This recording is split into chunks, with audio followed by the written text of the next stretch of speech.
Hello friends and welcome back to Wanderlust Gaming. So today I decided to come outside during my lunch break to discuss the new Game Pass price increase. And I believe that to begin, I never had Game Pass. I don't know why you would have Game Pass. I don't like the idea of renting or subscribing to services. I mean, I do have Netflix, but that's like a media, like movies and like silly shows that I don't care too much about. But when it comes to games, I don't like the idea of me renting a video game because I truly enjoy the games that I play. I do a lot of research before I purchase a game, and I only purchase a game if it's on sale. Uh, so yeah, I'm behind a bit on like the new games and stuff like that. But who cares? There's so many games coming out like every month. I can't be spending like $80 for games. And one thing about ownership is that like men and ownership go hand by hand. I think like for example, men like to own houses, cars. Your wife. That's why you marry your wife, right? So like no other man can like you know sleep with her and stuff like that. And the same concept applies to video games, because if you hear about video games, I like to own my games. I don't like to rent a game. So that's why I never did Game Pass, and I highly suggest people that have Game Pass to cancel their subscriptions, because it's just a predatory service.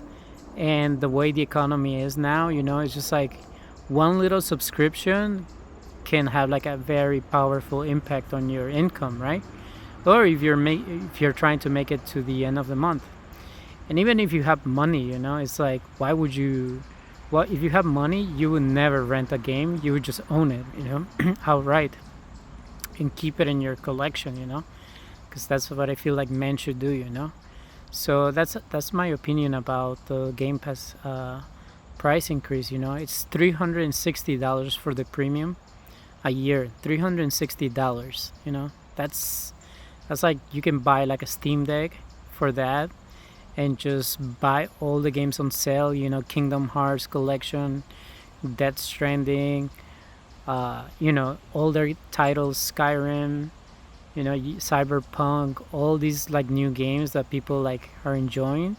They run even the newest AAA games run slightly okay. I'm not saying like they run like perfect, but if you play handheld mode, they look just fine. But it's a good price to value device, because you're spending what you're spending on Game Pass, and you own like a machine that's gonna run all your games. I have like 60 or 70 games on it, and I do play all of them. I'm pretty happy with their not subscription, their service. Because I don't have to pay to play online. I don't have. They have a huge community. It's a no-brainer for anyone that has like any brains left over. And yeah, you might say like, oh well, what if Steam closes their account and whatever. I mean, that can happen to anything nowadays. Because we've seen it with Nintendo, where they just close your games. I mean, they can ban your system if let's say you buy a game key card, and then you use it on your Switch, and that game key card was used like on a banned system or something like that. They can just brick your Nintendo can brick your system, because it has happened already. So if Sony updates their policy and they just want to ban your PlayStation 5 games, they can do it. Everybody can do it now. At least like Steam seems to be the best pro gaming system, and or whatever, publisher.